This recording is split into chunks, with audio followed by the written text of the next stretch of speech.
मेरा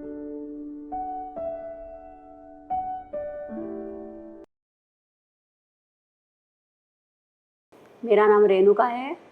ये मेरी बेटी काव्या है। 2 महीने पहले इसका वाल की तकलीफ है, इसको मुझे पता चला था तो हम नारायणा हॉस्पिटल में आए।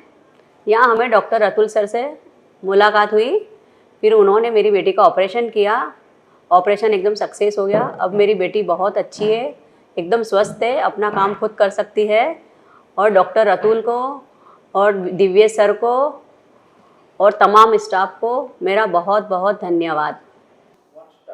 नमस्कार, હું ડૉક્ટર અતુલ મસલેકર નારાયણા હોસ્પિટલ અમદાવાદમાં સિનિયર કન્સલ્ટન્ટ હાર્ટ સર્જરીમાં કાર્યરત છું।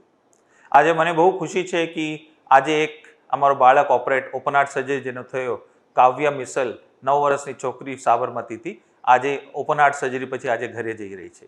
આ છોકરી કન્જનાઇટલી એને ઓપન ડિફેક્ટ હતું, જે હાર્ટની અંદર એક 2 ચેમ્બર વચ્ચે મોટું કાણો હતો અને એક વાલમાં પણ લીક હતું।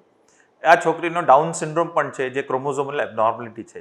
આવા છોકરાઓ એકદમ સુપર ઇન્ટેલિજન્ટ હોય, ભલે લુક્સમાં થોડા લાગે પેરેન્ટ્સને, પણ આવા છોકરાનો પણ ઘણા લોકો શું કરે, નિગ્લેક્ટ કરે। પણ આવા છોકરાનો હાર્ટ સર્જરી જે જરૂરત હોય આપણે કરીએ તો એનો ફ્યુચર પણ બ્રાઇટ હોય છે। ભલે નોર્મલ બાળકો જેવા ના હોય, પણ આ લોકો, આ જે કાવ્યા જોડે મારી જે ઇન્ટરેક્શન થઈ હોસ્પિટલ અંદર, એકદમ ઇન્ટેલિજન્ટ છોકરી છે, વાત કરવામાં, રમવામાં, અને મને બહુ આજે સરસ લાગે છે કે આજે ઓપન હાર્ટ સર્જરી સક્સેસફુલ થઈને આજે કાવ્યા ઘરે જઈ રહી છે। અને હું પેશન્ટ અને પેશન્ટને બધા ફેમિલી મેમ્બર્સને પણ થેન્કફુલ છું કે એ લોકોએ નારાયણા હૃદયાલયને મને સિલેક્ટ કર્યો છે। અને મને પોતાને પણ ખુશી છે કે મારી અને મારી ટીમને કાવ્યાનો આજે સક્સેસફુલ હાર્ટ સર્જરી થઈ છે અને she is going home today. Thank you.